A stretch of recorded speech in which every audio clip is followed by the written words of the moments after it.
Where crypto heads from here is Reeve Collins of STBL and Joe Armao of Galaxy Digital. Great to have you guys, especially as we witness a slide that is happening despite all of the tailwinds in the crypto space. What do you make of what is going on? Yeah, so I think there's a couple things going on in the backdrop here. There's obviously geopolitical uncertainty with tariffs, which drives a risk-off mood, but there's a broader theme around AI disruption, which is hurting the digital economy. You're seeing it in software assets. So you're seeing a risk contagion across everything digital versus everything physical. And Bitcoin has been exposed to that risk off. The role of crypto treasury companies, how does that play into, if at all, into this decline here? And is there a floor of some sort? People are saying, oh, there's got to be a floor at 60 because that's, I don't know. Can there be a floor? Well, let's hope there is. But, that's prices. We don't know. We never know the markets. But what's interesting at this particular time is there's never been a time where more people are interested in crypto, governments and institutions, into the technology and into implementing it.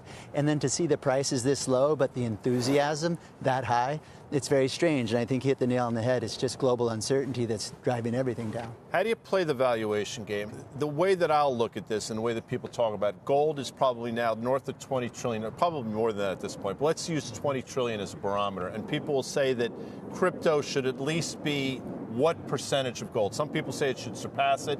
Other people say half. Is that valid? Because just to sort of lick your finger and put it in the air and say it should be this, that to me is a little ridiculous. Yeah, I think we have to keep two things in mind. There's a long-term generational adoption trend here where we should expect Bitcoin to close the gap with gold. I agree, we can't put our finger in the air and we can't use that as a short-term price target.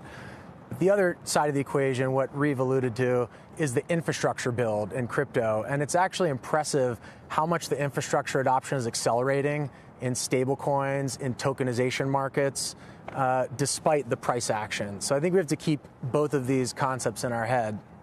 Yeah, Joe just mentioned, Reeve, the correlation, risk off, right? And we're seeing that is like, NASDAQ stocks have taken a dip and, you see many of the software names down 30, 40%. And here you go, Bitcoin's been cut in half.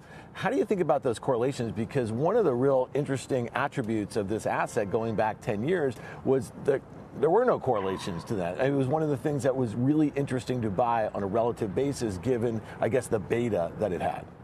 Yes, but now that it's such a larger industry and there's more money, especially in the institutions and the traditional finance invested in crypto, so I think that has added a little bit of correlation. It is unfortunate because you would think when the markets are going down, people would kind of flee to an asset that ideally sets itself apart from the traditional institutions. But I think as it grows, they are getting more correlated. But over time, when the technology really takes off and institutions lean into it, and actually the money that's sitting on the sidelines that flows into cryptocurrency, that's when we'll see a real difference because it'll be an entirely new sector.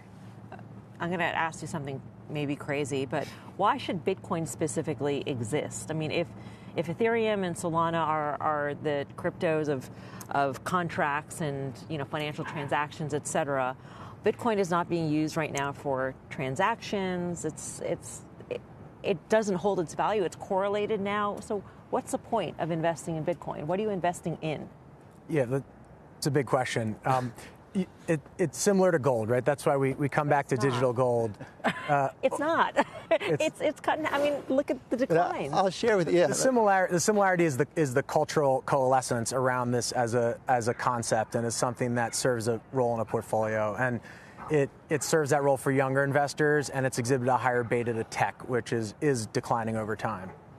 And I think also it's the first time that there's an alternative to your local currency or to your local financial institutions. Crypto is a global institution that is not controlled by a government. So when you look at all of the risk in the world and all the turmoil, this is a nice thing to have, that there is an alternative. There's never been one before. I'll also say, Melissa, we do go through these cycles where it always feels pretty bad in the winters, in the downturns, and as Mike Novogratz, our founder, said, it's been pretty frosty out there recently. In past winters, the regulatory environment hasn't been more favorable than this one. I mean, we have everything going for crypto and Bitcoin now that you've ever asked for in the industry, except for price appreciation. That's right. Price has been the disappointing factor. There are other ways to play it, though, right? So as institutions are adopting things like stablecoins and tokens, you see lots of equities that you can be long. So what we're doing is launching a long-short equity hedge fund. There's different ways to play the space, right? Robinhood is building on crypto. They're launching all kinds of products for the next gen. They're integrating prediction markets. So there's different cash flow bets you can now make on the crypto infrastructure that's different than just a price bet at this moment. Absolutely. Last word, Reeve. And that's the beauty about crypto when you're saying that we have the ability to do something completely different, and the regulations now are finally in our favor, meaning the institutions and governments are leaning in, and those trillions of dollars that were on the sidelines are going to flow into this infrastructure.